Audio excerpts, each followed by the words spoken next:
Well, you mentioned Luis Elizondo a few times. So there was a second congressional meeting that happened in, I think, November of 2024. And Luis Elizondo was one of the 4 experts that spoke on this. What exactly is your issue with Luis? I don't know him, and I have no animus towards him personally at all. I just know that the top CIA guy in the last 40 years, who advises us, who's very clandestine, immediately when he surfaced said, this is the master of disinformation, and these are the things he's going to be saying that are false.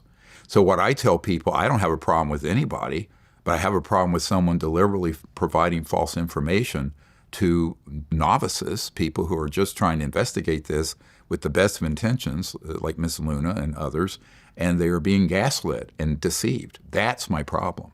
But my bigger problem is that what is the agenda of that deception? The agenda of the deception is to get people on the side of an alien threat, to supports the same cabal that's been keeping the secret, right?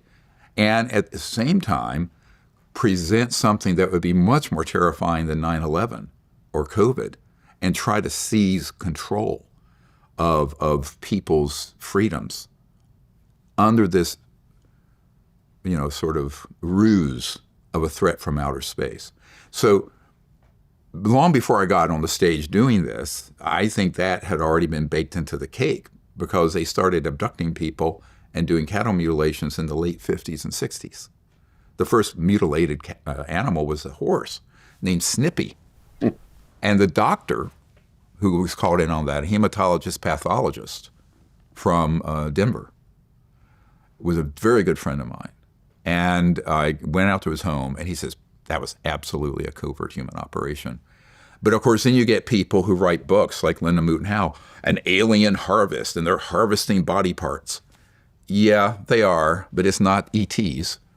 It's a covert human program. So I think the hardest thing, that I've had to deal with, and I was warned about this in 1991 by an old CIA hand, a different guy.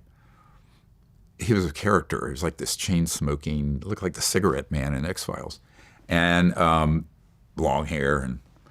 And he said, look, the truth about this is so much stranger than the fiction ufologists believe and that the public believe.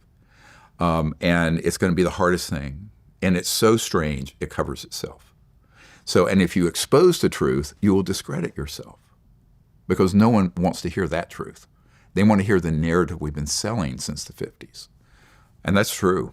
I mean, so it's a very frustrating situation. And so my problem with anyone in this field is that if they don't know what they're talking about, they should be quiet. If they do know what they're talking about and they're spreading disinformation and covering up some of the facts of this, then I have a real problem with them, and I will call them out. I'd call out anyone who would go in that direction, whether it's the President of the United States or whoever it is, because you cannot let this happen. If this happens, we'd be looking at a catastrophic global situation.